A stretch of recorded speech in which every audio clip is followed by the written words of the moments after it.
Dan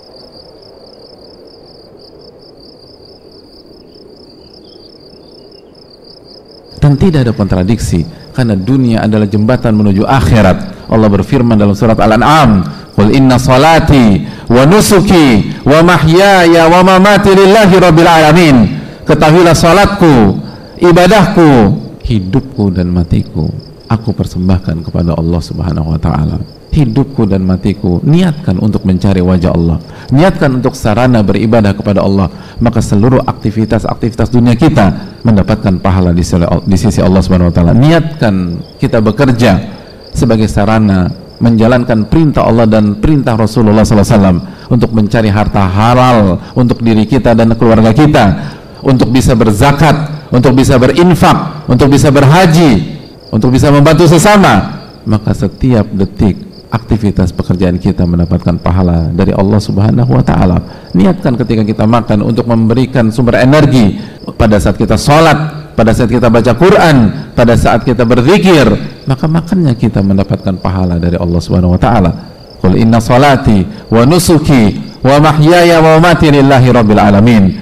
Katakanlah, sesungguhnya salatku, ibadahku, hidupku dan matiku aku persembahkan untuk Allah. I'mal di dunia biqadri baqaika fiha.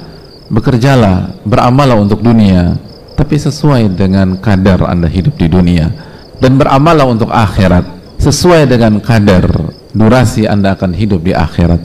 Dan sekali lagi, solusinya adalah jadikan dunia sebagai sarana menuju akhirat, dan niatkan untuk mencari wajah Allah Subhanahu wa taala dan menjadi sarana beribadah kepada Allah Subhanahu wa taala, sehingga kita bisa menata kehidupan kita. Dan ingatlah bahwa kehidupan ini tidak akan kekal, kita akan wafat. Innaka mayyitun wa innahum mayyitun. Anda akan wafat dan mereka pun akan wafat. Semua kita akan mengalami kematian. Kullu nafsin dha'iqatul maut. Setiap manusia akan merasakan kematian. Oleh karena itu, persiapkan baik-baik, dan jangan sampai kita mempersiapkan sesuatu yang tidak kita butuhkan.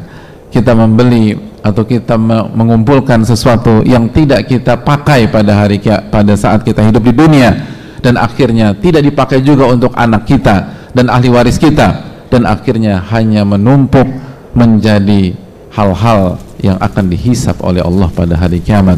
La tazulu qadama 'abdin yaumal qiyamah hatta yus'al an arba. Kaki seorang hamba tidak akan beranjak dari sisi Allah Subhanahu wa taala sampai ia akan ditanya tentang 4 perkara, dan diantaranya Nabi SAW mengatakan, wa an umrihi fima afnah, waktunya bagaimana dihabiskan, wa an syababihi fima ablah, dan dia akan ditanya tentang waktu mudanya secara spesifik, apa yang dia lakukan, wa an ilmihi madza amila bih, dan dia akan ditanya tentang ilmunya, belajar nggak ketika di dunia, ngaji atau tidak ketika di dunia, mempelajari Al-Quran apa tidak ketika di dunia, mempelajari sunnah Nabi SAW apa tidak ketika di dunia, lalu bagaimana pengamalannya, bagaimana implementasinya, bagaimana prakteknya dalam kehidupan sehari-hari, apakah ilmu itu diamalkan atau tidak.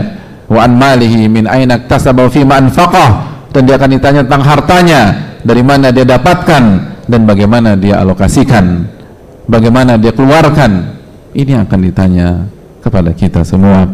Dan terakhir, ma'asyiral muslimin, kita berada di akhir Syawal dan kita akan masuk di bulan Dzulqa'dah, dan saya ingatkan diri saya pribadi dan jamaah sekalian bahwa kita akan masuk ke salah satu 4 bulan haram, dan kita perlu sadari bahwa bulan Syawal adalah bulan haji, dan bulan sebagaimana bulan Ramadan adalah bulan puasa, dan kita akan berpindah dari bulan Syawal ke bulan Dzulqa'dah, dan bulan Dzulqa'dah adalah bulan haji dan bulan haram, di mana setiap amal ibadah pahalanya dilipat gandakan oleh Allah Subhanahu wa taala, dan setiap dosa itu pun dilipat gandakan oleh Allah Subhanahu wa taala. Oleh karena itu, beberapa hari ke depan kita akan kembali memasuki musim ibadah tidak tanggung-tanggung, 3 bulan berturut-turut, Dzulqa'dah, Dzulhijjah dan Al-Muharram, 3 bulan haram yang datang berturut-turut. Setiap pahala dilipat gandakan oleh Allah Subhanahu wa taala, dan setiap dosa pun dilipat gandakan oleh Allah